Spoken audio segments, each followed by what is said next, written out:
Բարև ձեզ։ Դուք դիտում եք զրույցներ մարդու մասին հաղորդումը եւ իմ այսօրվա հյուրն է քաղաքական գործիչ ազգային ժողովի Հայաստան խմբակցության պատգամավոր Գառնիկ Դանելյանը։ Բարև ձեզ, պարոն Դանելյան։ Աստծո բարին։ Շնորհակալ եմ մեր հրավերն ընդունելու համար։ Ես եմ շնորհակալ հյուրընկալվելու, շատ հաճելի է, ուրախ եմ որ այստեղ։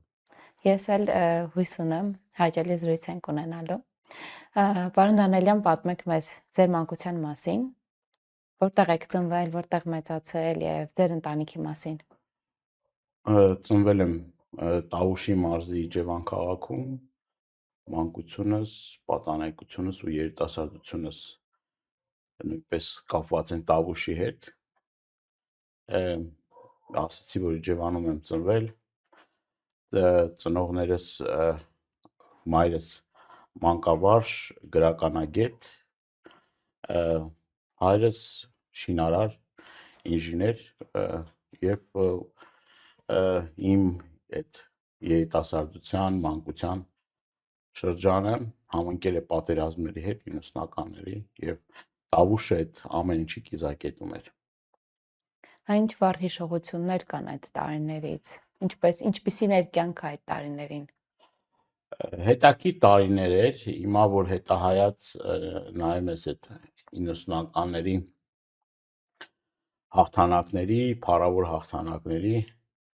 ճիշտ է այդ տարիներին նաև կորստի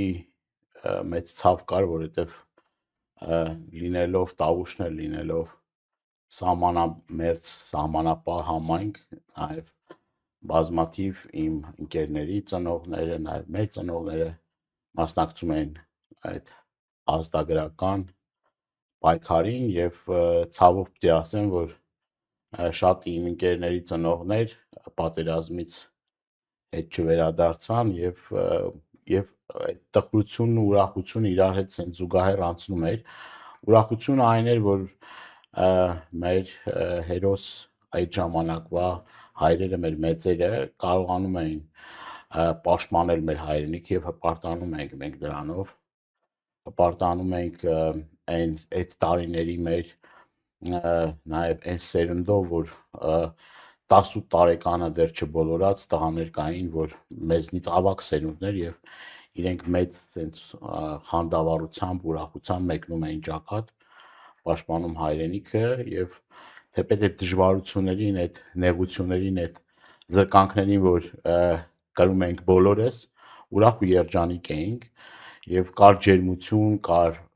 շատ մեծ ապրումակցման զգացում, երբ որ այդ սուղ տարիներին մարդիկ կարողանում են իրենց մի կտոր հացը կիսել, իրար նկատմամբ ավելի հոգատար եւ ջերմ լինել։ Հիշում եմ, որ մենք հարևաններով, երբ որ այդ ռմբապաստարաններում ենք, ամեն մեկիս նկուղները դարձել էր ռմբապաստարան եւ ում նկուղը ավելի մեծ էր, այդտեղ ավելի շատ հարևաններով ենք հավաքվում, այդ մոմի լույսի տակ, այդ լամփաներ ենք ասում ենք, կերոսինի այդ բաները որ կային, մարդիկ իրենց տներից վերցնում էին այն ամենաանհրաժեշտը, ինչ որ կար չնայած շատ մեծ պաշար էլ չունեին, եւ այդ եղածը մեկի տանը հաց, մեկի տանը, չգիտեմ, կարտոֆիլ հավաքվում էին եւ կիսում էին եւ շատ ջերմություն կար այդ ամեն ինչի մեջ եւ այդ էլ նաեւ մեր սերնդի ձևավորման վրա մեծ ազդեցություն ա թողել։ Կարող ենք ասել, որ մեծերի համար գուցե շատ դժվար էր, բայց երեխաների համար դա այսպես։ Այո, մեր համար հետաքրքիր տարիներ էր։ Դե գիտեք, այդ ճգնաժամ խանութներում հացի հսկայական հերթեր, երբ որ չգիտեմ հիմիկվա սերունդը չի հիշի, բայց մեր մոտ տենց տալոններով, կտրոններով հաց էին բաժանում, այդ հովհարային անջատումներ էր, գունականաբար գազ չկար եւ ես մոտս տպավորվել հիշում եմ էլի, սենց շատ եմ այդ պահերը, ես վերջերս նամանավանդ հիշում, որ երկար սահնակներ ենք պատրաստում եւ այդ սահնակներով անտառից փայտ էինք բերում եւ համ փայտ էինք բերում անտառից, համ դրա հետ զուգահեռ նաեւ ամբողջ թաղի երեխաներով այդ սահնակի վրա նստում էինք 5, 10, 15 հոգով մեծ սահնակներ էր եւ ու հետաքրիր այդ տարիներին ձմեռը ավելի սաստիկ էր ու ավելի ցուրտ էր։ Հետաքրիր տարիներ էր եւ հիմա արդեն շատ սենց այս տարիքին արդեն որ հետահայացնամ է շատ ջերմությամբ ես հիշում նաև այն քո ընկերներին, որոնք որ նաև ընկերներ ունենք, որ ցավոք ընկերներից ոմանք էլ նաև այսօր չկան, պատերազմների մասնակցեցին, քարորյա պատերազմին, 44-օրյա պատերազմին արդեն ընկերների նաև կորուստ ունենք շատ մեծ, այդ էլ մեծ ցավ է մեր համար։ Ով էր այն մարդը ձեր մանկության, ով իր խորհուրդներով, իր ներկայությամբ շատ կարևոր դերակատարում է ունեցել ձեր կյանքում։ Իմ մոտ տպավորվել է իմ հորաքրոջս, որ Արցախում էր այդ ժամանակ, այսինքն ինքը Արցախից է, հորաքույրս, Ավնին Դանելյան, այդ ժամանակ ինքը ժամանակ առ ժամանակ Արցախից գալիս էր եւ այդ իր այցելություններից մեկի ժամանակ, որ եկել էր, ես մի քիչ ասենք չարաճճի էի այդ տարիներին, նաեւ շատ ժամանակ ընկերներով գնում էինք, առանձնանում էինք այդ սարերում, անտառներում։ Ինքը եկավ ու իր ասած այդ խոսքերը մոտս շատ է տպավորվել, ասեց քեզնից մի քանի տարի մեծ տղաները Արցախում հիմա զենքը ձեռքին կռվում են, հայրենիքն են պաշտպանում, դու իրավունք չունես անպատասխանատու լինելու։ Դու պատասխանատու լինես եւ օրինակներ էր բերում բազմաթիվ, որ կրկնում եմ մի քանի տարի մեծ տղաներ ինչ սխրանքներ են գործում Արցախում, ինչքան են սիրում հայրենիքը, ինչքան են այդ հայրենիքի ազատագրման գործում իրենց ամբողջը դնում եւ այդ խոսքերը իմ վրա շատ մեծ ազդեցություն է թողել, հետագայում ավելի պատասխանատու լինելու, ավելի շատ հայրենիքը սիրելու եւ ավելին անելու եւ դա միշտ նաեւ կյանքում ինձ ուղեկցում է։ Կարծես այդ սերը օրինակելի է դարձրել ձեզ համար։ Կարելի է տենց ասել, եւ հետաքրքիր է որ երջանիկ սենց այդ երջանիկ պահեր էր, երջանիկ օրեր էր այդ օրերը, բայց նաեւ մի հետաքրքիր պատմություն էլ նոր հիշեցի, որ երբ Արցախը դեռ կանգուն էր եւ հորաքրոջս 60-ամյակն էր Արցախում, ինքը առաջի հոմուհին էր Արցախի եւ հիմնադիրն է եղել հոմի, Շուշի գումարտակից է եղել, ինքը ազատամարտի նաեւ մասնակից եւ շատ մեծ հայրենասեր է եղել։ Երբ որ այդ արդեն հուշ երեկոն էր, ես 19 թվի ավարտ, 19 թվի դեկտեմբեր արդեն պիտի փոխվեր 20 թիվ արհավիրքից ամիսներ առաջ 60-ամյակն էր, ես գնում եմ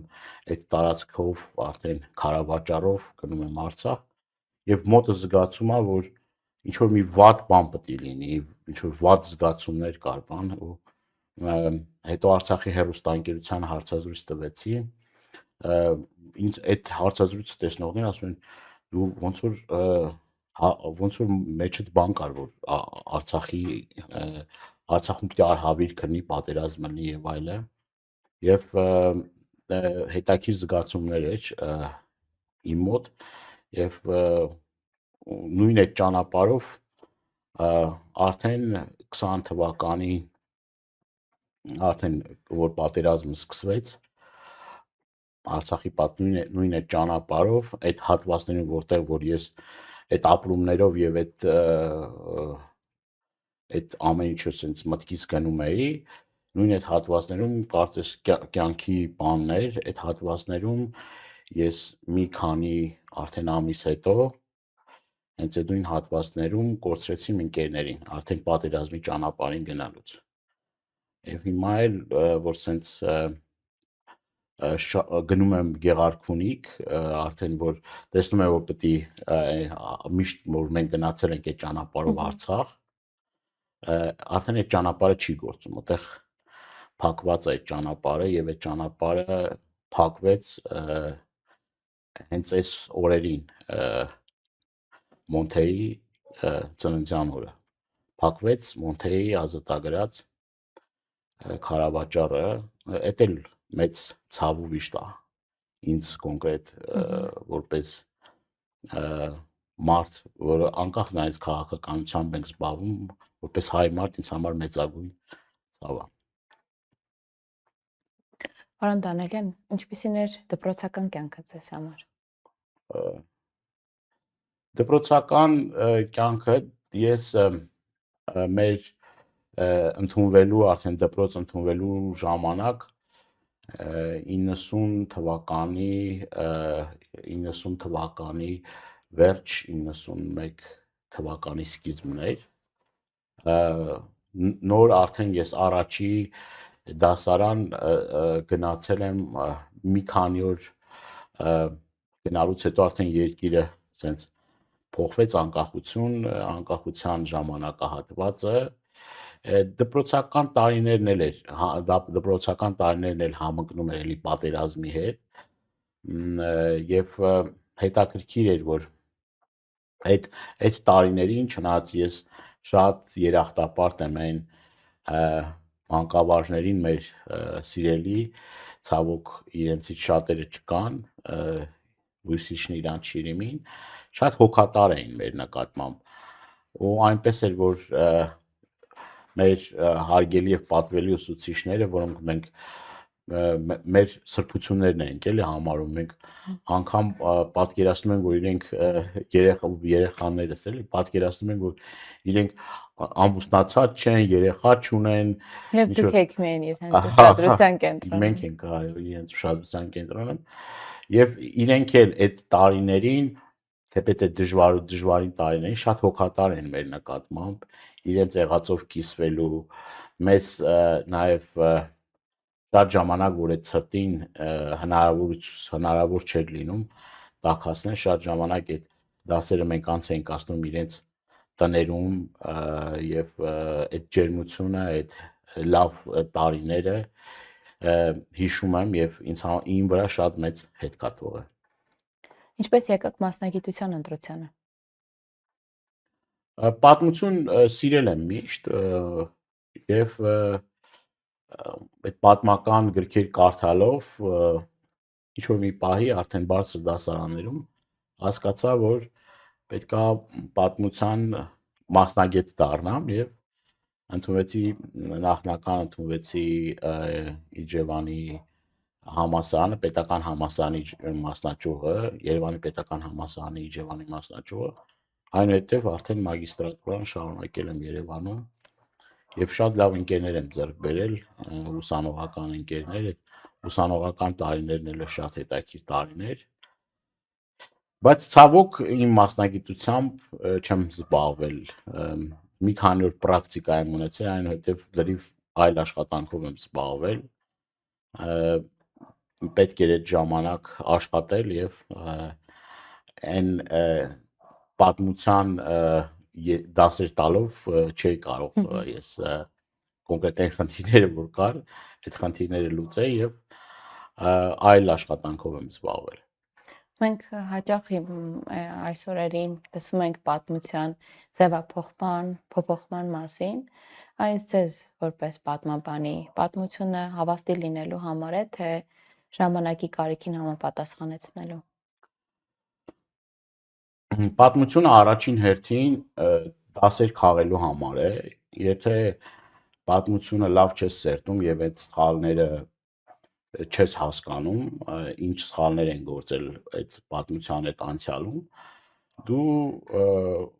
ցավոք սրտի այդ սխալները կրկնում ես։ Պետք է ցավով նշեմ, որ նաեւ մեր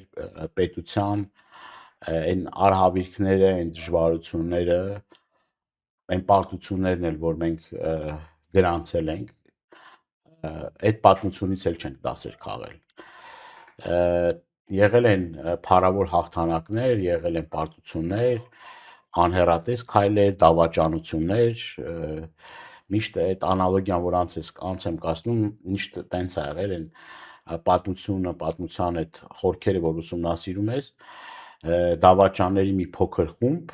բացել ամրոցի դարպասները եւ թշնամին ներս է մտել ամրոցից ներս եւ առաջին հերթին սրիա քաշել այն մարդկանց որոնք որ ամրոցի դարպասները բացել են այդ առաջի, այսպես ասած, շատ կարևոր դասն է, որ ես սերտել եմ։ Երկրորդը դա թշնամու խոստումներին չհավատալն է, որովհետև միշտ մենք այդ միամտությունը, այդ պարզությունը ունեցել ենք հավատալու խոստումներին, ու երբ որ մենք թուլացել ենք եւ տրվել ենք այդ խոստումներին, մենք դրա հետևանքներն ու զրկանքներն ու ամբողջ այդ ողբերգությունը ապրել ենք։ Եվ երբ ենք ունեցել հաջողություն, երբ որ միաբան ենք եղել, երբ որ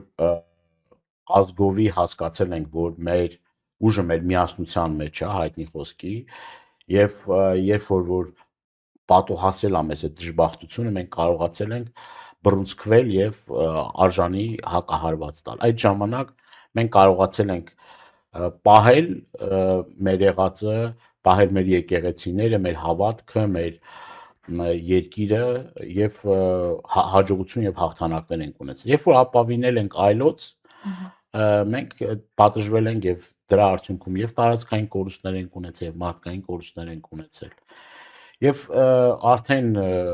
100 տարի հետո կամ 200 տարի հետո պատմությունը էլի կրկնվելու, ասում են, հատկություն ունի եւ այդ արհավիրքը ցավոք սրտի էլի գալիս է պատուհասում է մեզ եւ ահավասիկ 100 տարի անց մենք Արցախում ականատեսը եղանք էթնիկ զտման, ցեղասպանության, բայց հիմա ցավալին ու ողբերգականը նա է, որ մեր քույրեր ու եղբայրները էթնիկ զտման ենթարկվեցին արդեն պետություն ունենալու պարագայում, այն պարագայում եւ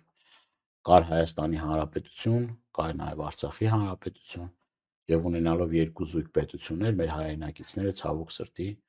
էթնիկ զտման, ցեղասպանության եւ բռնի տեղահանման ենթարկվեցին։ Եվ սա էլ է դասեր, որ մենք պիտի սրանից էլ դասեր քաղենք։ Եթե այն դասերը, որ կային քաղենք, սրանից 100 տարի առաջ միգուցե նաև սա չլիներ։ Ինչը բերեց պատմաբանին բիզնեսի ոլորտ։ Որն էր բիզնեսի հետաքրքիր կողմը։ Ուսանողական, ես ուսանող արդեն Իջևանում, որ ուսանում էի, ինչ որ մի ժամանակ եկավ, երբ որ ձեռներեցությամբ զբաղվելը ոչ թե հաճելիներից էր, այլ անհրաժեշտություն էր, պահանջ էր։ Այդ 90-ական թվականների արդեն պատերազմից հետո գործարանները չէին աշխատում, մեր ծնողները իրենց օրինակ մայրս իր մասնագիտությամբ աշխատում էր որպես գրադարանավար, հայրս բնականաբար շինարարություն չկար, որ իր աշխատանքով զբաղվեր եւ արդեն ձեռներեցությամբ էր զբաղվում, ես էլ իրեն օգնում էի, օգնելու հետ զուգահեռ նաեւ դա ինքնուրույնություն էր տալիս, որ դու պիտի քո գումարը աշխատես, նաեւ դու պիտի կարողանաս քո կարիքները հոգաս եւ նաեւ այլոց օգնես։ Եվ այնուհետև իմ քերիս հիմնադրեց մի ընկերություն, Արզնի տոհմային տնտեսությունը, եւ դա առաջիններից էր Հայաստանի Հանրապետությունում որպես տոհմային տնտեսություն եւ հետո դարավ Անդրկովկասում ամենախոշորը։ Ես պատիվ ունեցա աշխատելու եւ բավականին երիտասարդ տարիքից դեռ 20 տարեկան էլ չկայի, որ նշանակվեցի, ճիշտ է, մինչև այդ տարի ու կես 2 տարի էլի աշխատել եմ այդ ձեռնարկությունում, հիմնարկում աշխատել եմ, դեռ 20 տարին չբոլորած նշանակվեցի արդեն իմ աշխատանքը նաև տեսնելով կանչեց եւ ասեց, որ դու նշանակվել ես Արմավիրի տոհմային տնտեսության տնօրեն։ Ես սկզբից հրաժարվեցի, ասի, որ ի վիճակի չեմ, զորու չեմ։ Ինքը պնդեց, որ դու կարող ես եւ այլ որոշումը կայացված է, վաղը դու գնաս եւ բավականին մեծ ընկերություն էր, հարյուրավոր աշխատողներ, տարբեր ջերմոցային տնտեսություն, խոշոր եղջերավոր թռչուն, ասենց տոհմային տնտեսություն էր, որ մեր հեռուստադիտողները հասկանան ինչի մասն է խոսքը։ Այդ աշխատանքը սկսվեց եւ Արդեն երկար տարիներ այդ ոլորտում աշխատել եմ, բավականին խոշոր պրոյեկտներ ենք իրականացրել, արդեն շատ մեծ հաճույք է ստանում, իմիջիալոց ինձ ճանաչողները գիտեն, որ վերամբարձ չեմ չի, բայց աշխատանք ինձ համար շատ կարևոր էր, նաև այդ պատասխանատվությունն էր իմ համար կարևոր, որ իմ վրա պատասխանատվության է դրված եւ ես պետք է այդ պատասխանատվությունը պատվով կատարեմ եւ 24 ժամ աշխատում էի։ Ես իմ տունը իմ աշխատատեղն էր եւ ես տարիներ շարունակ ապրել եւ աշխատել եմ նույն հիմնարկում եմ աշխատել։ Դա օգնում էր ինձ աշխատել, որովհետեւ շատ ուշ էի աշխատանքս վերջացնում եւ մնում էի այդտեղ աշխատանքից տեղն էի մնում։ Շատերն ասում են դե տներ ունես ինչի՞ չես, ասում անդադ պետք է իմ կոնտրոլի տակ լինի։ Դե բավականին հաջողված ծրագրեր իրականացնելուց հետո արդեն մեր արժեվ խնդիր է դրած Հայաստանի շուկան ամբողջությամբ այդ գյուղմթերք, որ արտադրում ենք, ապահովել, այնուհետև խնդիր դրվեց, որ նաև հարևան երկրում ներկայացում ունենանք Վրաստանի Դաշնությունում, Վրաստանի Հանրապետությունում, հետո այդ Վրաստանի շուկան մենք բանալինք ու լավ ենք զգում անդադ առաջընթաց արձանագրելով, այդ ժամանակ տեղական շուկան ողողված էր թուրքական եւ իրանական արտադրանքով եւ մենք գյուղատնտեսության մեջ շատ մեծ sense հեղափոխություն արեցինք տոհմային տնտեսության պարագայում եւ ասած այն է որ այդ աշխատանքից մեծ հաճույք ու մեծ բավականություն էր ստանում երբ որ արդյունքներ էի գրանցում երբ որ այդ արդյունքները արդեն այդ մեր պետությանը մեր երկրին վարկանիշ էր բերում շատ հեղինակավոր մասնագետներ էին այդ ոլորտի գալիս Հայաստան եւ հիանում էին թե ոնց կարելի է նման արդյունք ռեկորդային արդյունքներ էին գրանցում նոր կենթանիների տեսակներ էր ստացվում տրամախաչման միջոցով եւ այլն բավականին հետաքրքիր աշխատանք էր եւ այդ առումով ինձ համար շատ մեծ նաեւ փորձ էր եւ շնորհակալ եմ որ այդ փորձը ձեռք բերեցի նաեւ Եվ վստահեցին։ Այո, եւ վստահելու համար շատ այդ կարեւոր է, որ եթե քեզ վստահում են, դու ցանկանում ես առավելագույնը անես։ Պատասխանատվությունն ավելի մեծ է։ Մեր ժողովրդական լեզվով ասած կաշվիցը դուրս գաս, թեկուզ քո առողջության հաշվին, քո տարիների, երիտասարդ տարիների որոշակի նաեւ ինչ որ բաներից քեզ զրկելու հաշվին, դու պարտավորվածություն առնում քո վրա, որ կարողանաս այդ պատվով այդ ամեն ինչից դուրս գաս։ Իդեալական։ Եվ հետաքրքիր էր, որ այդ տարիները կարողացանք փոքրի շատ է նաև մեր պետությանը օգտակար լինել։ Եվ այստեղից հաջորդ հարցն է գալիս, ինչպես ստացվեց, որ բիզնեսից եկաք քաղաքականություն։ Շատ հետաքրքիր հարց է։ Ես մինչև արդեն մի քանի տարի արդեն զբաղվեցի անձնական բիզնեսներով, մի քանի բիզնես եմ հիմնել ու բավականին հաջողված բիզնեսներ են եղել։ Դա 2015-16 թվականներից արդեն իմ սեփական մի քանի բիզնես ունեի։ Հետո եկավ մի պրոյեկտի վրա էի աշխատում 20 թվականներ, երբ որ լրատվականով տեսա, որ Ադրբեջանում պիկապ մեքենաների վարորդներից վերցնում են պիկապ մեքենաները։ Գործընկերոջս ասեցի, որ դա սեպտեմբեր ամիսն էր, ասի, որ հավանական եմ համարում, որ պատերազմ կսկսին։ Այդ պրոյեկտի վրա ենք աշխատում իրար հետ։ Ասեց դու վատ կանխատեսումներ ունես, չի կարա տենց բանը լինի։ Դե ասի տես, ես կուզեմ, որ այդ իմ կանխատեսումները չկատարվի, բայց ցավով եմ ասում, որ կարծում եմ, որ իմ մտահոգությունները կհաստատվեն։ Հետո լսեցի արդեն սեպտեմբերի 27-ին լսեցի, որ արդեն պատերազմը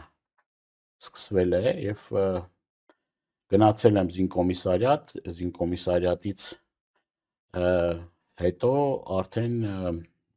գնացինք Զորամասից արդեն կամավոր գնացինք Արցախ։ Ինչի համար եմ այդքանը պատմում,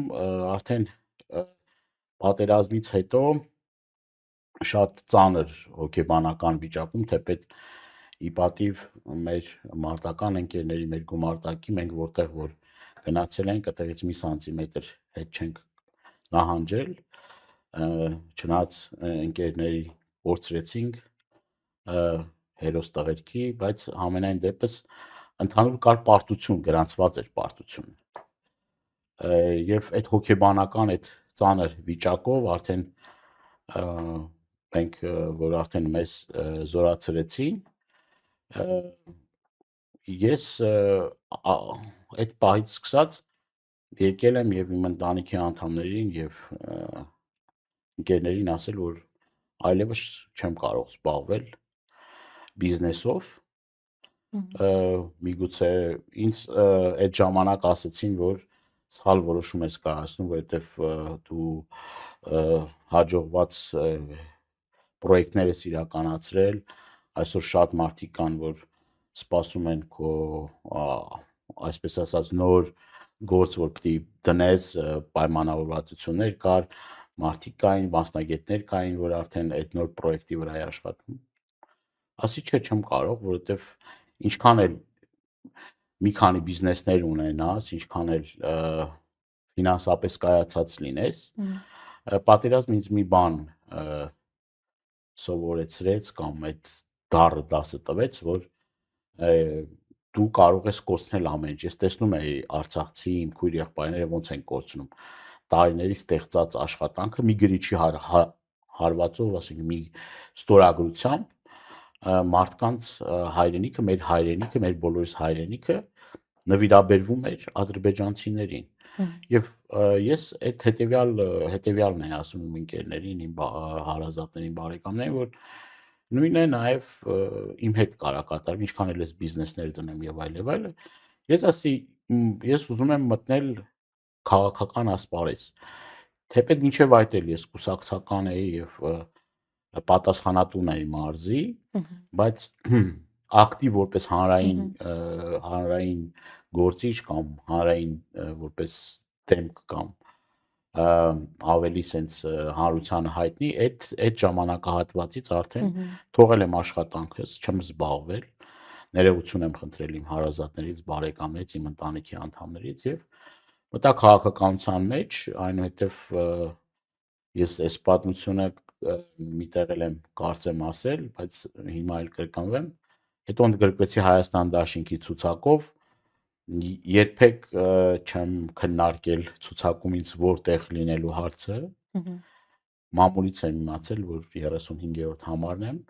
հենց սկզբից չեմ եղել խորհրդարանում, մի տարի խորհրդարանը արդեն գործում էր, մի տարի հետո արդեն եկավ իմ հերթական համարը, մեր գործընկերը մանդատը վայր դրեց, հետո ես մտա քաղաքականության մեջ եւ հետաքրիր էր այդ առաջին իսկ օրը, երբ որ խորհրդարանում էի, ինձ արդեն դեռ պիտի երդվեմ, որ ազգային ժողովում երդվեմ, զանգ է գալիս ինձ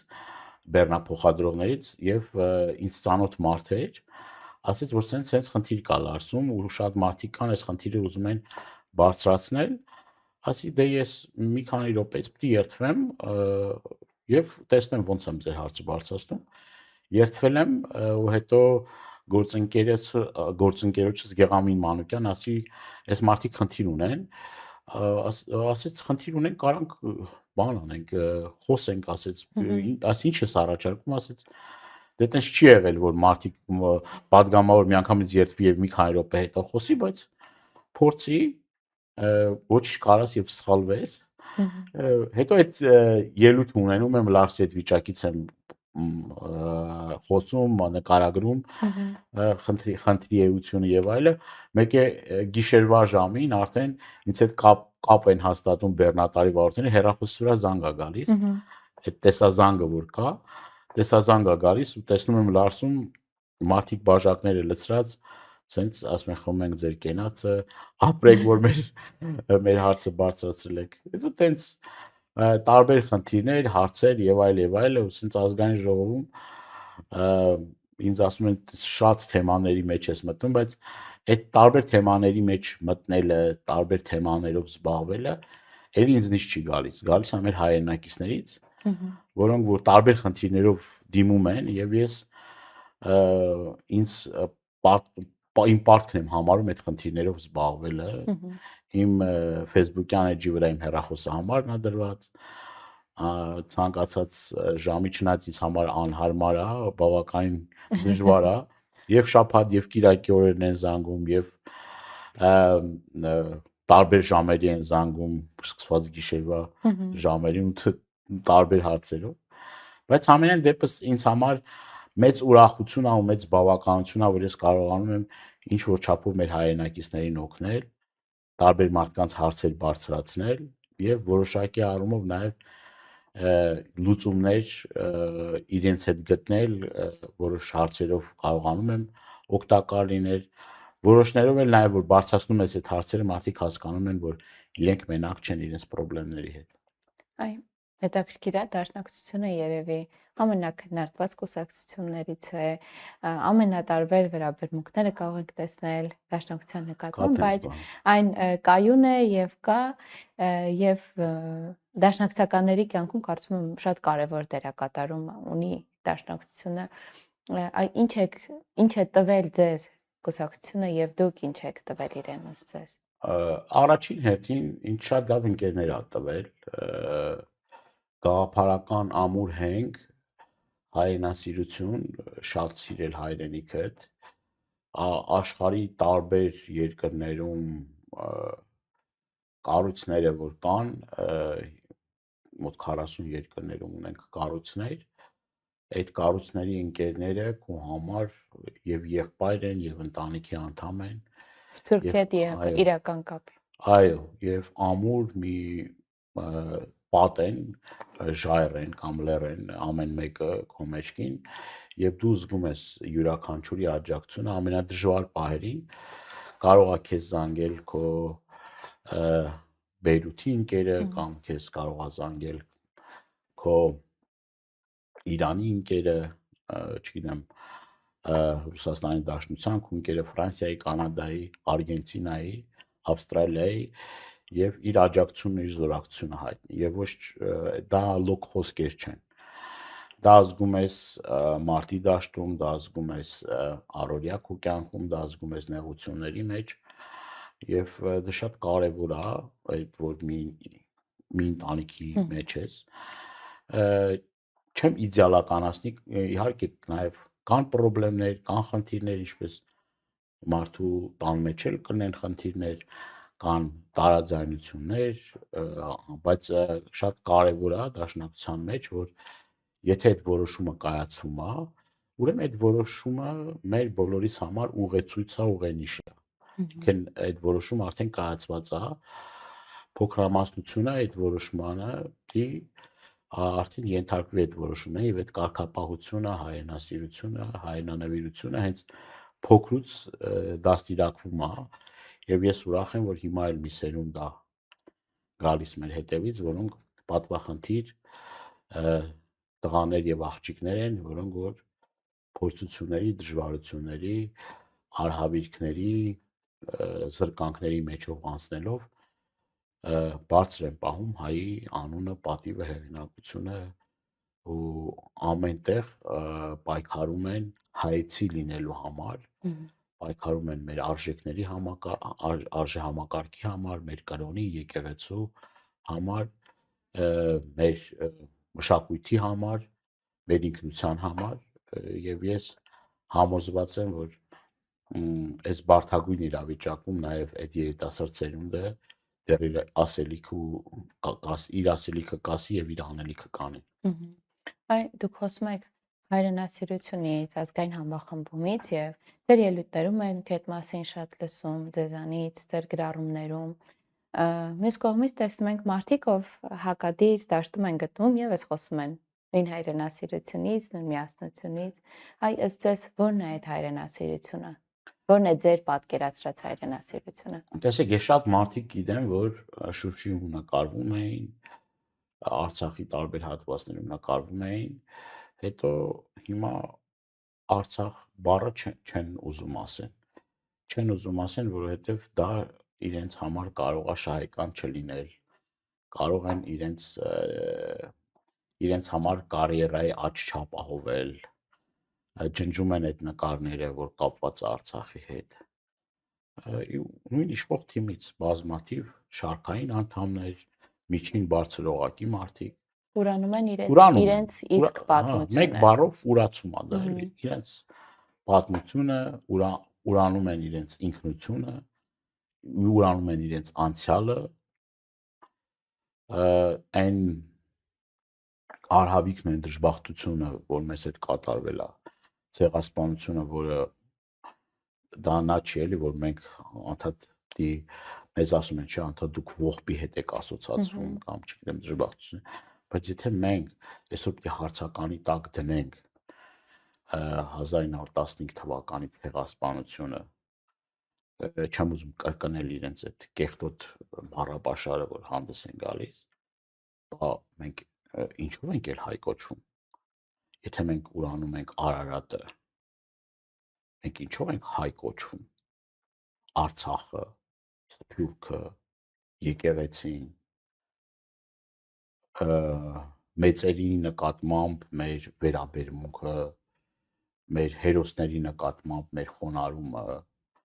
արժևորում այն մարդկանց, որ ոչ միայն 90-ական թվականը, այլ դրանից առաջ, դրանից հետո իրենց կյանքը դրել են մեր երկրի, մեր պետության համար, այդ ծնողների ի վերջո տեսնում եք ինչ վերաբերմունք են արժանանում, այդ տարբերությունները դրանց մեջ են։ Տարբերությունը նրա մեջ է, որ եթե քո եղբայրը ու քո քույրը էթնիկ զտման եւ ցեղասպանություն են ենթարկում Արցախում, դու չպետք է ստեղ երջանկացած եւ ուրախ sense ժպիտներով եւ տան ճաշատեսակներով համացանցում ոգևորված եւ երջանկացած նկարներ գցես։ Դա ի՞նչ է նշանակում։ Ոնց կարամ ես այդ մարդկանց հետ նույն արժե համակարգը կիսեմ։ Ոնց կարա նման բան լինի։ Այդ օրերին եւ դրանից առաջ այդ օրերին ոնց կարա նման բան լինի։ Կամ այդ բառապաշարը, որ ես ուզում հիշեցնել բառապաշարը, որ հանդես էին գալու ներազգային ատելություն մտցնելով մեր հայրենակիցների արցախցի, հայաստանցի կամ գյումրեցի, չգիտեմ, տավուշեցի եւ այլն մեկ մյուս։ Այդ պարակտումը ներազգային ոնց կարամ ես իրենց հետ այդ նույն արժեքները կիսեմ։ Տարբերությունները շատ են։ Սկսած մեր տրադիցիաներից, մեր ազգային ավանդույթներից, վերջացած այդ ամեն ինչով կրթական համակարգի կարող են երկար խոսալ, կրթական համակարգի խայտարակ վիճակից, նաև հավով պիտի ասեմ, որ այն մեծ ողբերգությունը, դժբախտությունը, որ մեր հետ կատարվեց, մեր հասարակությունը նաև բաժանվեց, պառակտվեց, ընտանիքներ բաժանվեցին, եղբայր, քույր, ամուսիններ, անգամ գյուղեր կան, որ ես գնում ցավով եմ արձանագրում, այդ բաժանումը, պառակտումը կա, մեկ ասում է, ինչ որ այս ինչ արհավիրք է եկել, մեկ ասում է, ինչ լավ է, որ այս որ եկել է, այս, չգիտեմ, էլ այս տարածքները մերը չեն եւ այլն։ Մեծագույն ցավով ողբերգություն է ինձ համար կոնկրետ։ Թեպետ այդ ամեն ինչին ես նորից էլի ուզում եմ հույս հայտնել, որ կգա այդ օրը եւ ես համոզված եմ այդ օրը մոտա, որ մեր ազգը նորից էլի կհամախմբվի ու այն, որ սկզբից ես պատմեցի 90-ականների այդ համերաշխ, այդ միասնական մթնոլորտը մեկը մյուսով ուրախանալու, մեկը մյուսի դժվարությանը օգնելու, ասինքն այդ դժվար պահին օգնելու, նեցուկ կանգնելու, ուրախությամբ ուրախանալու եւ այդ պատկերը կգա, կվերադառնա եւ այն չարությունն ու ատելությունն ու այն նախանձը, որ կա հիմա որոշ մեր հայրենակիցների այս փառակտումն ու բանը, կարծում եմ, որ շուտով կգա այդ ժամանակը եւ դա այդ ամեն ինչը կվերանա։ Ես շատ մեծ ցանկություն եւ ակնկալիք ունեմ։ Ձեր մանկության միասնականության զգացումը կվերադառնա։ Այո, ես հույս ունեմ, որ դա կլինի եւ դա պետք է լինի ու այլ ընտրանք չկա, մենք sense բաժանված, պառակտված այդ թշնամական մթնոլորտին դի անպայման վերջ տանք, եթե ուզում ենք որ հաջողություն ունենանք, եթե ուզում ենք որ մեր տեսեք կարող է մի երկար եմ ասում, բայց նաև այս ամեն օր այս դեպքերը, որ մենք տեսնում ենք երիտասարդների շրջանում, տեսնում ենք դպրոցներում, տեսնում ենք կրթօջախներում, սա Արժեքների այո, խեղաթյուրում։ արժեքների խեղաթյուրումը մեծագույն ցավա եւ մեծ տարապանք է պատճառում մեզ։ Մենք պիտի կարողանանք լուծել, կարողանանք այս խնդիրները կարգավորել, այլապես քաոտիկ մի ժամանակաշրջանի մեջ կմտնենք, արդեն դրա նախանշանները կան, որից չեն կարողանալու դուրս գանք։ Այ զգացվում է ձեր խոսքից, որ էմոցիաները եւ անձնական վերաբերմունքը երևույթներին շատ հաճախ թելադրում են այն ուղղությունը, որով պիտի գնաք։ Հաճախ է լինում, որ էմոցիաները այդ քաղաքական դիվանագիտությանը հաղթում են։ Ճիշտ ասած, ես մի քիչ էմոցիոնալ մարդ եմ։ Դա եւ իր դրական եւ բացասական կողմերն ունի, բայց ես գիտեք, ես չեմ ուզում ինձ կեղծեմ, որ պահին կարծում եմ քաղաքական գործիչը կամ քաղաքականության մեջ գտնվող մարդը իրեն կեղծեց, այդ ֆարշ ասած է, էլի, կներեք այս բառի համար, ոչ հայերեն, բայց այդ հենց դա եղավ, կարծում եմ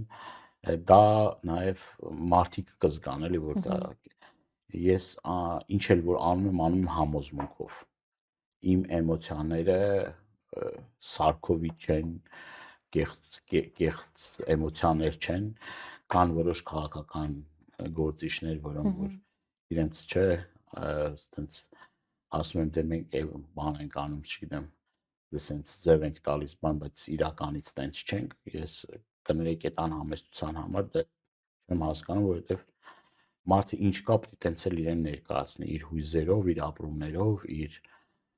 էմոցիաներով, որովհետև այդ պահին այդ զգում ես, այդ էլ արտահայտվում ես, եւ ամենակարևորը նաեւ անկեղծությունն է ու անմիջական անկեղծ ազնիվ վերաբերմունքը մարդկանց նկատմամբ։ Դու պիտի քո հայրենակիցներին, քեզ ընտրողներին եւ հաշվետու լինես եւ պարտական լինես եւ հարգալից լինես եւ նաեւ իրենց հետ կատարվող յուրաքանչյուր երևույթ անարդարության հետ կապված։ Ես ընկալում եւ ընդունում եմ ինձ համար որպես անձնական խնդիր, անձնական ողբերգություն կամ անձնական դժբախտություն։ Շատ ժամանակ ես հարցեր կան, որ այդ հարցերով կամ զբաղվում եմ կամ տարաբնույթ հարցեր անվտանգային միջև սոցիալական, դա շատ մեծ հետք է թողնում իմ վրա, ասենք կներեք ես անկեղծության համար, բայց անթու միջև գիշերները չքնելու, այսինքն այդ խնդիրը քեզ տարապանք է պատճառում, քեզ ցավ է պատճառում։ Երբ տեսնում ես, որ քո հայրենակիցները, որոնք կամ բռնի տեղահանվել են, ունեն բազմաթիվ սոցիալական խնդիրներ,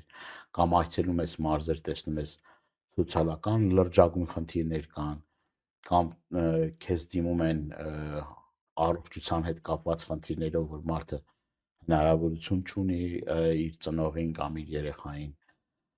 պատշաճ բուժօգնություն ապահովելու, այդ ամեն ինչը քեզ չի կարող ցավ չպատճառել կամ չես կարող դու ասենց անմասն մնաս դրանից եւ կտրվես ամեն ինչից, ասես դե ինձ հետ կարևոր ամեն ինչ նորմալ է, իմ մոտ այտենց չի լինում եւ դա այդ ամեն ինչը վերածվում է էմոցիաների։ Այս շատ հետաքրքիր է, երբեմն տեսնում ենք, որ քաղաքական գործիչները գալիս են քաղաքական պաշտոնի եւ կտրվում է իրականության հետ կապը։ Ձեր դեպքում թե հարթակներում, թե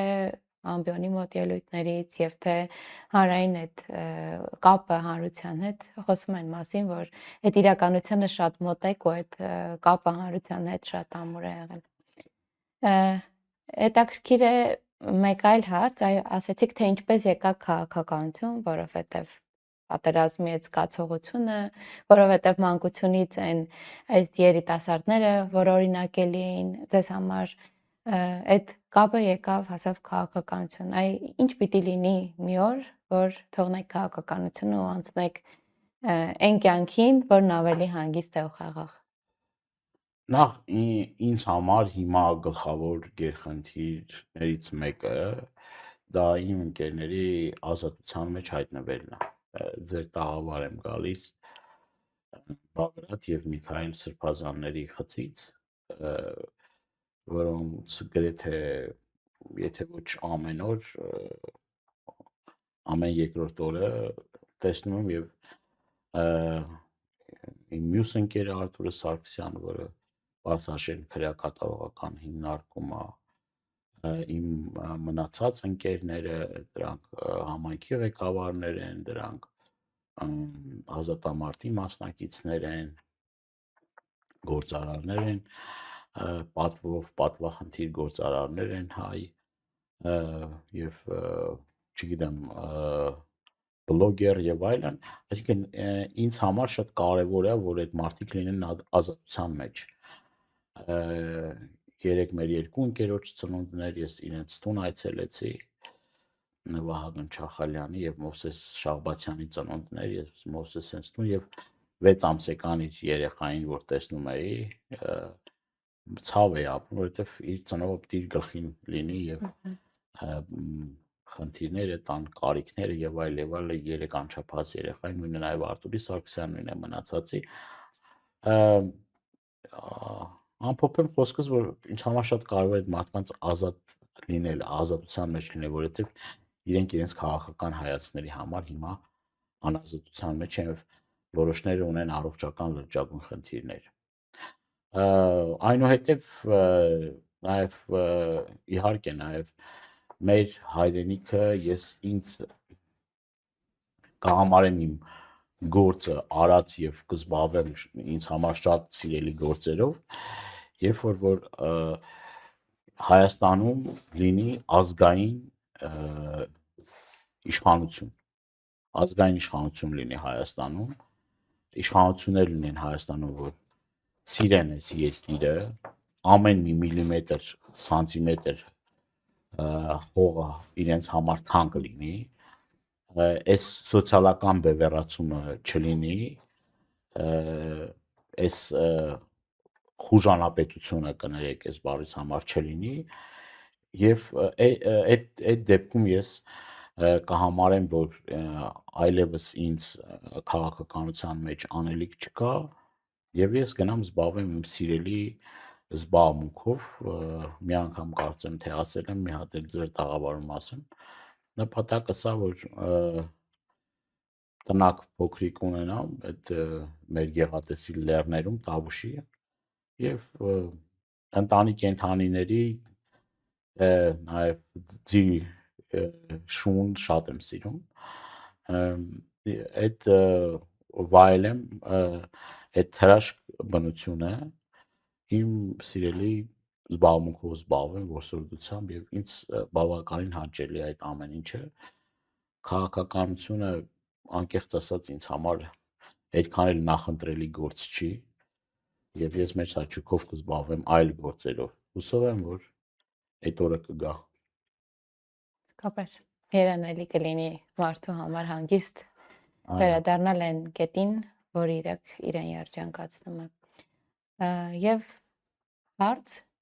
որը երկար ժամանակ ձեզ թե որպես մարդ, թե որպես քաղաքական գործիչ ձեր գլխում կա, բայց պատասխանը դեռ չեք գտել։ Ինձ շատ անհանգստացնում է, ես իմ խոսքի մեջ ասեցի, մենք ցանկացած խնդիր կարող ենք հաղթահարել, եթե միասնական ենք, եթե կարողանում ենք ներքին հանդուրժողականություն, ես հիմա ինձ համար ամենա ակտուալ հարցը դա այն թշնամանքն է, այն ատելության մթնոլորտն է, որ կա մեր երկրում։ Ինձ դա շատ է մտահոգում։ Այդ չարությունը, այդ նեգատիվը ինձ շատ է մտահոգում։ Իրար չզիջելու, իրար երկու Հայաստանի Հանրապետության քաղաքացի, հայ մարդ կամ մեր երկրում ապրող երկու հարևան բարեկամ ազգականներ կարող են կներեք այս բարիս համար իրար ապրելը չուզել։ Դա ինձ համար ամենամեծ ցավն է։ Երկար ժամանակ մտածում եմ այդ հարցի շուրջ, թե ինչ կարող եմ ես անել, որ այդ համերաշխությունը, հաշտությունն ու այդ միմյանց նկատմամբ հանդուրժողականությունը լինի, այդ ատելությունը վերանա։ Ինչ կարող եմ ես անել, ճիշտն ասած, առաջինը, որ մտքովս անցնում է իմ աշխատանքով, նաև մարդկանց հետ խոսելով եւ նաև հնարավորության դեպքում նաև մարդկանց աչքերը բացելով, այսինքն դու պետք է այնպես անես, որ մարդկանց աչքերը բացվի, չարն ու բարին իրարից տարբերակվի, կեղծն ու իրականը իրարից տարբերակվի, ամեն հայրենասիրությունից, հայրենիքից խոսող մարդ չի, որ սիրում է հայրենիքը, ցավը դա է, եւ ամեն մի եկեղեցի մտնող չի, որ ինքը հավատքով է մտնում, ոչ թե պղծելու նպատակով, եւ այդ ամեն ինչ այսօր ակտուալ է, այսօր մեր ներսից քանդում են մեզ, հայի ձեռով, յան ազգանունով հայեր քանդում են մեր երկիրը, եւ դա ներկայացնում են որպես միակ տարբերակ մեր նվաստացումները, մեր արժեհամակարգից հրաժարումը, մեր դրոշից, գերբից, զինանշանից, սահմանադրությունից, ինքնությունից, տեսակից, ցավոք սրտի որոշ մարդիկ լռում են, հարմարվում են, կան հարմարվողական մարդիկ, որ բոլոր ժամանակներում հարմարվում են, տեսակով հարմարվող են, որոշներն էլ այդ արշավին միանում են կարիերայի թռիչք ապահովելու կամ սեփական